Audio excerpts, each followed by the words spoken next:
Hi Naveen, hello எப்படி இருக்கீங்க? Friends, நல்லா இருக்கேன் நல்லா இருக்கேன், வாங்க உட்காருங்க. ம். இன்னைக்கு ரிசர்வேஷன் சண்டேல ஆமா. நான் பைபிள் படிச்சுக்கிட்டு இருந்தேன். ஓகே. எனக்கு அதுல ஒரு வசனத்துல ஒரு சந்தேகம் இருந்துச்சு. ம்ஹும். என்ன போட்டிருக்குன்னா இந்த வசனத்துல, ம்ஹும். கிறிஸ்து எழுந்திராவிட்டால் ஆமா உங்கள் விசுவாசம் வீணா இருக்கும் ஆமா. அப்படின்னு போட்டிருக்கு. ஆமா. சோ இப்ப பைபிளே சொல்லுது ஃப்ரெண்ட்ஸ், நமக்கு நல்ல ஒரு ஆப்பர்ச்சுனிட்டி வேணும்னா நீயே பைபிள் தப்புன்னு நிரூபிச்சுக்கோப்பா.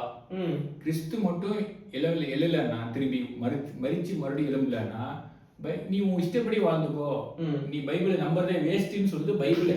ஆமா. அப்ப இத கண்டுபிடிக்க நிறைய பேர் பண்ணிருப்பாங்களே. இப்ப கண்டிப்பா. ஏஐ எல்லாம் வச்சு ஈஸியா இது உண்மையா இல்லையான்னு நிரூபிச்சிடலாம்ல. பல நூற்றாண்டுகளா நிறைய பேர் நிரூபிக்க ஆரம்பிச்சாங்க friends. ம். ஆனா தப்புன்னு தேடுதல் ஆரம்பிச்சு கரெக்ட்னு நிரூபிச்சு புக்கு பூரா போட்டிருக்காங்க. அப்படியா? யாரு? சிஎஸ் லூயிஸ் என்ற ஒரு குரானிக்கல்ஸ் ஆஃப் நார்னியா கேள்விப்பட்டிருப்பியே. ஆமா. அது எழுதின ஆத்தர் சிஎஸ் லூயிஸ் ஆக்ஸ்போர்ட்ல பெரிய ப்ரொஃபசர். அப்படியா? ம். அவர் ஒரு புக்கு போட்டிருக்காரு, ம். மியர் கிறிஸ்டியானிட்டின்னு சொல்லிட்டு. ம். லீஸ்ட் ராபல்னு சொல்லிட்டு ஒரு ஜெர்னலிஸ்ட் ம். அமெரிக்கால இன்னும் உயிரோட வாழ்றாரு. ம். கேஸ் ஃபார் கிரைஸ்ட்னு சொல்லி ஒரு புக் எழுதியிருக்காரு. ம். எல்லாமே கிறிஸ்துவத்தை நிரூபிக்கிறதுக்காக போட்டிருக்காரு. அப்படியா? ஆமா ம். ஃப்ரெண்ட்ஸ். சரி, வேற என்னெல்லாம் இருக்கு? பிரின்ஸ் காலி கல்றை இருக்குது. ம். அவரை பார்த்தவங்க நிறைய பேர் சாட்சி கொடுத்து அதை புக்கா எழுதி நகல்களாக நமக்கு பைபிள் எழுதி கொடுத்துருக்காங்க. ம்.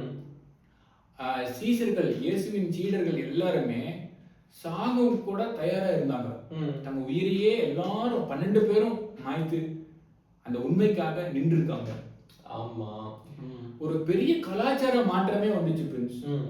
யூதர்கள் அவங்க பக்தி மார்க்கத்தை விட்டு கிறிஸ்துவத்தை பின்பற்ற தொடங்கினாங்க. ம். ஒட்டுமொத்த கிறிஸ்டியானிட்டியே பிரின்ஸ் இந்த உயிர்த்தெழுதல் தான் நிக்குது. ஏன் புதிய ஏற்பாட்டை எழுதப்பட்டுச்சுன்னு நினைக்கிற? உயிர்த்தெழுந்து காட்டி புதிய ஏற்பாட்டை எழுதுனாங்க. ம். இன்னைக்கு உனக்கு ஏன் லீவு? இன்னைக்கு சண்டே. ஆமா ஃப்ரெண்ட்ஸ், எல்லாரும் கிறிஸ்து உயிர்த்தெழுந்த அன்னைக்கு எல்லாரும் வர்ஷிப் பண்ண ஆரம்பிச்சாங்க. ம்.